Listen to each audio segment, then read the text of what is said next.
Raider Nation, welcome back to the Silver and Black Attack. The Las Vegas Raiders are taking on the Cleveland Browns this Sunday, and we just got some huge news that Max Crosby and Devontae Adams are both ruled out for this game. We know Crosby's been dealing with a high ankle sprain. It's better not to risk him with injury with the way our season's looking so far, with no quarterback and no offensive line good play and no offensive coordinator, obviously. But Devontae Adams is pretty surprising. Apparently injured his hamstring against the Carolina Panthers last week. Was a little tight, but AP ruled him out today. So we're going into this game shorthanded. In addition, Michael Mayer and Divine Diablo are also out. Michael Mayer is dealing with personal reasons. We wish him all the best. Hopefully everything's all right. Not good when you see someone, 25, 26 years old dealing with personal stuff. Hopefully everything's good with his family. But, you know, overall, we're going to see, what the backups are made of this week. It's kind of like a preseason game, where we see like how the bench is going to do. And, if Ramel Keaton is active, we'll see if it's a Ramel Keaton legacy game, or if Tyreek McAllister is active, we'll see if he can get something going on offense. But they're going to rely heavy on Brock Bowers this week, is my guess on offense. I think Minshew is going to look to Brock Bowers a lot. So those of you guys who have him in fantasy, definitely a go this week. He's going to be getting a lot of targets. And the other guy is Jacoby Myers. Jacoby Myers is also going to get a bunch of targets this week. And, with Devontae being out, he'll be the receiver one. They'll have Trey Tucker, obviously, at the receiver two, running down the field, trying to stretch us out a little bit. But it'll be interesting to see who's going to be in at that third receiver spot. Now we're one man down, so it's a next man up mentality. But this is looking rough. I think it's looking rough going into Sunday. Yeah, I think with the on the injury front, the Max Crosby injury is really going to hurt us. And we didn't even mention yet that both the starting tackles of the Cleveland Browns are out. And conveniently, Max Crosby gets hurt against the Browns. So we're not going to have any advantage on that front. Charles Snowden and Tyree Wilson aren't going to be getting any pressure or push, even with backup tackles. So that's that's not ideal at Crosby's out because he would have been able to feast against that Cleveland Brown O line. I think the Devontae thing is not as bad as it seems because when you have a superstar receiver, like Minshew's even talked about this, you have kind of a tendency to look his way too much. And I don't know if this might open up the offense. I think it could actually work in our favor with Devontae being out. He's had a rapport with guys like Bowers and Trey Tucker. So maybe he'll be able to spread the ball a little bit more. I think the one benefit of this game, and look, we were really negative against the Carolina Panthers. I'm still not expecting a win, but I think there are a few positive things we can, take away. I think the offensive line should be better. Myles Garrett is a little bit banged up, but when you look at Delmar Glaze on that right side, he's a massive upgrade over Thayer Munford. I don't know why Antonio Pierce didn't put in Glaze before. That was a really dumb move by Pierce, but Delmar Glaze is a good player. He actually shut down Max Crosby in training camp. There were reports of that. So I'm expecting good things out of Glaze going up against Myles Garrett in his first start. That's going to be a big test for him. And also at left guard, Jackson Powers Johnson slated to step in for Cody Whitehair, and he played really well against the Panthers. He only had 21 snaps. Again, he should have played more than that, but he looked good in limited action. So I'm interested to see what those two rookies do. Hopefully they're good, and we give Minshew a little bit more time just to spread the ball around to some of his playmakers. I will say on the defensive side, I'm a little bit worried. With the subtraction of Crosby, we're not going to have any push on Watson. Our linebackers banged up. Robert Spillane didn't play very well against the Panthers. So our linebacking core is not very good, and our secondary was really bad against the Panthers. They were giving up all these zone coverages. They were blowing the coverage a lot. And so I'm really concerned about how our defense is going to look. Deshaun Watson's been struggling all season, but I think he could, show up and do what he did to us last time he played us, which was put on a show and, put up 24, 31 points.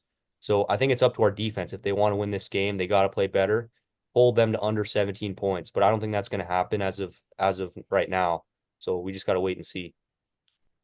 The Browns are coming off a horrible home loss to the New York Giants, who just looked abysmal last night against the Dallas Cowboys. They kicked 5 field goals, didn't get in the end zone. Malik Neighbors got a concussion and all of this, and yet still the Browns ended up, last week ended up choking to Danny Dimes and letting him pick them apart essentially.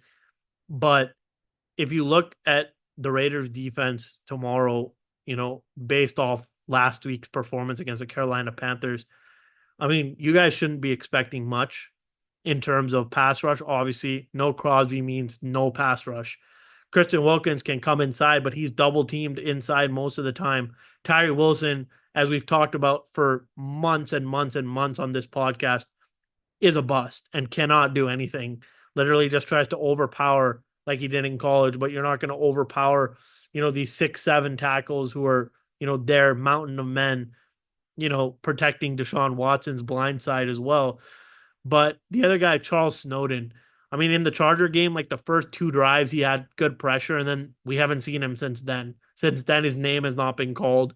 So, I think a guy who will be really key on the defensive end or on the defensive line would be Adam Butler. I think Butler, when Christian Wilkins is doubled, will get good press up the middle, and I think running those 2 defensive tackle looks, will give Butler a chance to get in and get home.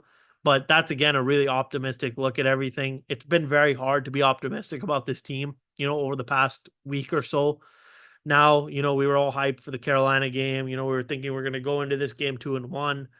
We got blown out. Now we come here battling a lot of injuries. I mean, the NFL is just in general, the NFL is just decimated with injuries right now. I just had to pick up Jahan Dotson in my fantasy team, funny enough, because Devontae Smith is out. Chris Olave just got hurt in practice yesterday, right? So Chris Olave is probably out on Sunday too. And then the other thing is Christian McCaffrey, obviously ruined pretty much everyone's fantasy team. So if you're looking at a fantasy outlook, this has not been a great year when it comes to injuries. There's been no name players, coming in and stepping up. So for the Raiders, like you mentioned, some of these no name or small name guys can really step up now with the big superstar wide receiver Davante Adams being out of this game. So that really will give us hopefully a spark on offense. And the other thing is the running game has to show up. Today, now that they know, like, hey, look, Crosby's out, your 2 leaders are out, Crosby and Devontae are out. On offense now, you have to look to get the ground game going early. Zamir White's going to have a big day. And I think, if Zamir White doesn't have a big day, it's going to be really tough to win this game, And that being said, I don't know if the Raiders put it together this week. So I'm, obviously, you guys would hate to hear me say this, but I honestly think the Browns are going to win this game. I think the Raiders will keep it close, through maybe 2 or 3 quarters. And then in the fourth quarter is when, the line will start getting tired. The linebackers will start, missing coverage. I mean, they threw over the middle so much last week. Andy Dalton picked Divine Diablo or not Divine Diablo, sorry, Robert Spillane apart on the defensive side over the middle. I mean, he was just getting picked on. And yeah, I think I got the Browns in this game, unfortunately, but we got to really take it on the chin and be real with ourselves that, we have a coach who doesn't seem like he knows what he's doing, just a motivator, and that's it. And we got a GM who's absolutely clueless when it comes to the whole Justin Fields thing. And you'll hear about this from us coming up, this next week. We're going to dive into that Justin Fields report that he said, he went on that talk show or podcast, whatever it was, and he went and said that the Raiders were going after him and didn't get him. So, yeah. Yeah, just to piggyback, I don't think we're going to win this game. I think it'll be closer than what you guys think.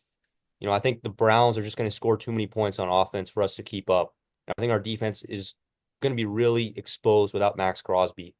All these players, like you mentioned, Adam Butler, Wilkins, these linebackers in our secondary. The only way those guys are effective is if you have Max Crosby in there, wrecking havoc in the backfield. And if you don't have that guy, those guys get exposed. And so I think it's gonna show again today, or excuse me, on Sunday. I think the final score, probably 17-31. I think we'll keep it close for 3 quarters, and then the Browns are just going to pull away in the fourth. That's unfortunately how I see this game going. I really hope I'm wrong and proven wrong. But as of now, it's hard to have some optimism. Things are looking bleak for this upcoming game. But yeah, Raider Nation, we're going to be here covering the team no matter what. And we really appreciate the support on the channel. Finally monetized, and we couldn't have done it without you guys, all our supporters and subscribers. So keep it up, keep liking the videos, sharing with your friends, and commenting down below. And most importantly, subscribe to the page. Helps us a lot on this channel. And yeah, until next time, Jahan and Rashawn signing off. Thank you guys.